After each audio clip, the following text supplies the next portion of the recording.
Hello guys, मी योगिता तुम्हा सर्वांचं Yogita study सेंटरमध्ये स्वागत करीत आहे.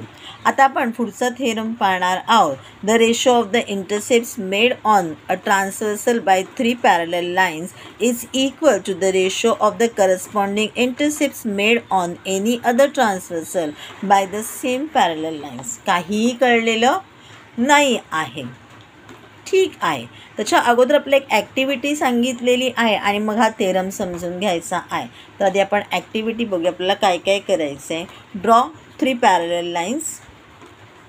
तुम्हाला पॅरलल लाईन्स दाखवायची गरज नाही, ते सुद्धा एकदा दाखवते. तुम्ही पॅरलल लाईन कशीही पकडली असेल ॲज इट इज. आता इथे मारून घेतली लाईन, तसंच खाली लाईन मारून घ्या, तसंच खाली लाईन मारून घ्या.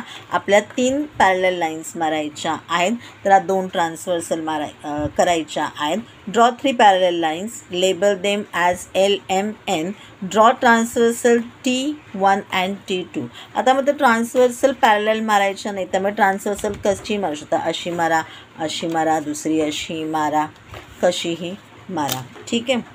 AB and BC are intercepts on transversal T1. आपल्या 3 पॅरलल्स लाईन्स आहेत, त्याच्यामुळे आपल्याला AB आणि BC नाव द्यायचं. म्हणजे आपल्याला 3 पॉईंट्स मिळत A, B and C T1वरती, आणि T2वरती आपल्याला P, Q and R हे 3 पॉईंट्स मिळणार आहेत. तेच आपल्याला पुढच्या ॲक्टिव्हिटीमध्ये पुढच्या नंबर्समध्ये किंवा पुढच्या स्टेपमध्ये सांगितलेलं आहे. Find ratios AB upon BC and PQ upon QR.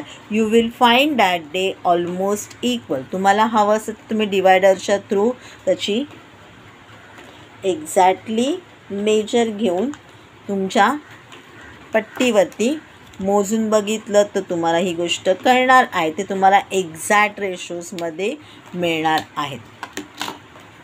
त्यामध्ये आपण समजून घ्या आता पुढचा थेरम. मी थेरम वाचून दाखवलेला आहे तुम्हाला. आता तुम्हाला समजावून सांगते आहे.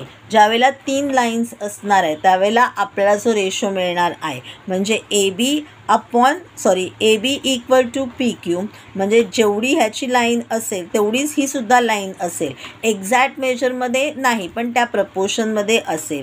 म्हणजे मिळणारा रेशो आहे AB अपॉन BCचा आणि PQ अपॉन QRचा हा सेम. म्हणजे आपल्याला AB अपॉन BCमध्ये 2/3 जर मिळाला तर आपल्याला PQ अपॉन QRमध्ये पण 2/3 मिळेल. फक्त मात्र लिहिताना समोरचीच लाईन्स लिहायचे. चुकून जर खालची लाईन लिहिली तर रेशोज करेक्ट येणार. म्हणजे ABच्या बरोबर समोरच्या साईडला कोणती लाईन आहे तर PQ. म्हणजे AB इक्वल टू PQ आणि BC इक्वल टू QR असंच लिहायचं आहे. हे मात्र चुकवू नका. आता पुढे सांगितलेलं आहे आपल्या गिवनमध्ये काय काय द्यायचं आहे. Line L parallel to line M parallel to line N. T1 and T2 are transversal. T1 intersects the line in points A, B, C and T2 intersects the lines in point P, Q, R. जे आपण अगोदर बघितलेलं होतं तेच आपण इथे सेंटेन्समध्ये सोल्युशनमध्ये दिलेलं आहे किंवा गिवनमध्ये दिलेलं आहे. To prove AB upon BC equal to PQ upon QR. Proof करायचं. Draw segment PC which intersects line M at point D. आपल्याला काय करायचे, एक लाईन मारून घ्यायची आहे P आणि C. BQवरती जिथेही इंटरसेक्ट होती नाव द्यायचं आहे D. आता काय लिहायचं आहे. In triangle ACP. आता हा ट्रायंगल मिळालेला आहे कारण आपण एक लाईन मारून घेतली होती, ट्रान्सव्हर्सल मारून घेतलेली होती, त्यामुळे काय झालं तयार, ट्रायंगल तयार झालेला आहे. मग आपण म्हणालो AB upon BC equal to PD upon DC. कारण काय झालेलं आहे, जर ह्या 2 लाईन पॅरलल्स असतील तर त्याच्यामध्ये तयार झालेला अँगलसुद्धा ट्रायंगलसुद्धा पॅरललच येणार. ती जी लाईन आहे तीसुद्धा पॅरललच येणार आहे. तीसुद्धा आपल्याला प्रपोर्शनमध्येच येणार, तीसुद्धा आपल्याला रेशोमध्येच येणार आहे. म्हणून आपण लिहून घेतलेलं आणि त्याला आपण दिलेला आहे reason basic proportionality theorem. Base same आला त्याच्यामुळे त्याच्यावरती येणाऱ्या लाईन्स ह्या तुमच्या कशा आलेल्या आहेत, प्रपोर्शनमध्येच आलेल्या आहेत. BPT basic proportionality theorem. मग आपण पुढे म्हटलं आहे in triangle CPR PD upon DC equal to PQ upon QR.